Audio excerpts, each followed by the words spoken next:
खोसा साहब, इमरान खान साहब की नाअहली देख रहे हैं आप आने वाले दिनों में? इमरान की नाअहली किस बात पे होगी? बाबा, कोई भी सियासतदान नाअहल नहीं होना चाहिए। हमारा तो वर्जन बड़ा क्लियर है, -1 का फार्मूला जो है पाकिस्तान में न चला है न चलना चाहिए। और इस तरह से अवाम का इस्तेहकाक है, अवाम अपना फैसला दें, वोटों पे लेकर जाएं। वोटों में अवाम जिसको पजीराई करती है, जिसको चाहती है, उसको हक हुक्मरानी दें। परवेज खटक साहब की गिरफ्तारी हो सकती है, कल खान साहब पेश हो रहे मुख्तलिफ केसों में, इस सवाल से क्या कहेंगे? देखिए, केसेस में जो मैं कर रहा हूँ मुझे पता है कि उनमें कुछ भी नहीं है, गिरफ्तारी नहीं हो सकती। अब अगर धक्के से किसी ने गिरफ्तार करना है तो वो सारे ही गिरफ्तार होते हैं। खोसा साहब, परवेज खटक साहब की जो नई पार्टी है उसका क्या मुस्तकबिल देख रहे हैं आप? अल्लाह के फजल से वो टेक ऑफ करने से पहले ही डूब जाएगी। मिलिट्री ट्रायल के वजह से कब तक सुप्रीम कोर्ट जो है फैसला सुना देगी? फैसला इसी हफ्ते इंशाल्लाह होगा, इंशाल्लाह। आप नई पार्टी बना रहे हैं कोई? मैं मसीहुल्लाह को उसका सदर बनाऊंगा। थैंक यू सर, बहुत मेहरबानी आपकी। वकला तहरीक कब से स्टार्ट कर रहे हैं? खोसा साहब, लास्ट क्वेश्चन। जब मतीउल्लाह कहेगा। क्या कहेंगे? मैं सुना ही नहीं यार। देखिए, अगर आप सदर बनेंगे ना तो मुझे अपने सेक्रेटरी तलाश या कुछ ना कुछ अहदा देना है। हाँ, बस ठीक है। आप अभी अलग उठा रहे।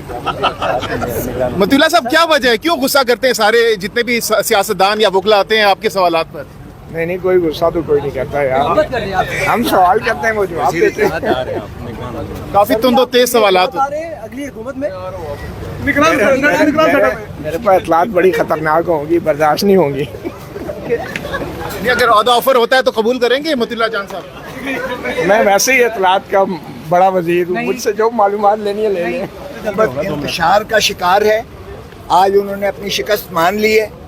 एक तो अटॉर्नी जनरल साहब तो कहते हैं कि फुल कोर्ट हो, और वजीर दिफा के वकील कहते हैं कि जी ये 3 और बीच में से निकाल दें। 3 पहले चले गए हैं, 3 पर एतराज़ कर दिया है।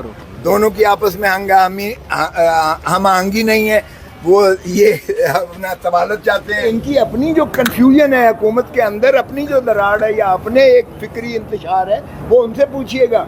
लेकिन ये कभी नहीं हुआ। मैं खुद अटॉर्नी जनरल रहा हूँ। ये नहीं हो सकता कि कोई प्राइवेट वकील जो है, और वो भी हुकूमत के किसी वकील वजीर का, वो आकर अटॉर्नी जनरल के कंधे पर सवार हो जाए। ये कभी हुआ नहीं है। इसमें साइको केस है। इसमें एक नहीं, प्लीज डोंट। इसमें मैं आपको ये चीज़ भी याद करूँ कि ये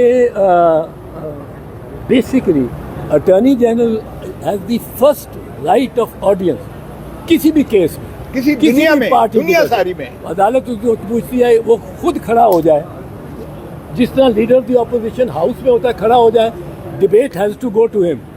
इस तरह अटॉर्नी जनरल बैठा हुआ किसी सिविल कोर्ट में, किसी हाई कोर्ट में, किसी जज में, अगर वो खड़ा हो जाए कि मैंने बात करनी है proceeding, he has the right of first audio. तो इसमें अब गवर्नमेंट का बड़ा अजीब मौक़िफ़ है। 3 जज अपने आप को अलहदा कर गए, फैज़ ईसा साहब, तारिक मसूद साहब और मंसूर अली शाह साहब। 3 जजेस पर अब गवर्नमेंट ऑब्जेक्शन ले रही है। फिर कहते हैं फुल कोर्ट बैठाओ। अब फुल कोर्ट किधर से फुल कोर्ट लाए? अब कहते हैं फुल कोर्ट लाओ। तो ये इनको अपना कुछ समझ नहीं आ रही गवर्नमेंट को मैं कहता रहा हूँ कि ये जो फौज को भी और आर्मी चीफ को भी मशवरे देते हैं, वो यही लोग जाते हैं। ये जो वजीर साहब, ये वकील साहब खड़े हो गए थे, अब ये जाके मशवरे on behalf of the government. Attorney general तो शरीफ आदमी है, मुझे लगता है, उससे मैं तोक़ो नहीं करता हूँ, पर जो बाकी हैं, जो इनके ये लॉ मिनिस्टर हैं, जो इनके अब डिफेंस मिनिस्टर हैं, वो चूँकि डिफेंस के हवाले से उनसे ताल्लुक़ रखते हैं, ये लोग जाके बिल्कुल गलत मशवरा दे रहे हैं। एक मुद्दा यही है कि ये अभी इनका चार्ज ही नहीं हुए।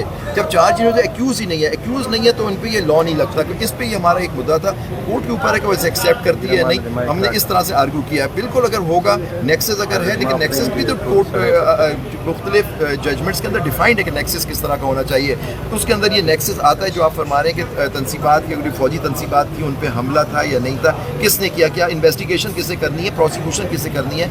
सिविलियन का ट्रायल हमारा ये है कि यही चीज़ بالکل یہ اگر ہے بھی تو اینٹی ٹیررزم کورٹ ہے, ان کو باؤنڈ کیا جا سکتا ہے. ادھر بھی بہت سخت لا ہوتا ہے, آپ جانتے ہیں, اس کے اندر بھی ہوتا ہے. اور ڈیلے کا اسپیکٹ نہیں ہو سکتا کہ وہاں کیونکہ جلدی ہوتا ہے, جسٹس ہیریڈ جسٹس بیریڈ اس طرح سے نہیں کرنا چاہیے. لیکن میں سمجھتا ہوں اب نیچرلی کورٹ کے سامنے یہ بات ہے, کورٹ فیصلہ کرے گی کہ یہ آیا یہ ان لوگوں پہ ملٹری ایکٹ لگتا ہے یا نہیں. میں سمجھتا ہوں کہ وہ ایک ذمہ دار انسٹیٹیوشن ہے اور وہ انہوں نے بھی حلف لیا ہے آئین کی پاسداری کا. تو آئی ایم شیور ان کی اس کا مطلب نہیں ہے وہ تھریٹ نہیں کرتے نیچرلی, اور وہ ایک ایگریو پارٹی ہیں. وہ جانتے ہیں کہ جو حملہ ہوا ہم سب اس میں ایز اے پاکستانی, آپ لوگ سب, ہم لوگ میڈیا سارا, ہم نے اس کے کنڈیم کیا ہے کہ جو ہوا بالکل نہیں ہونا چاہیے.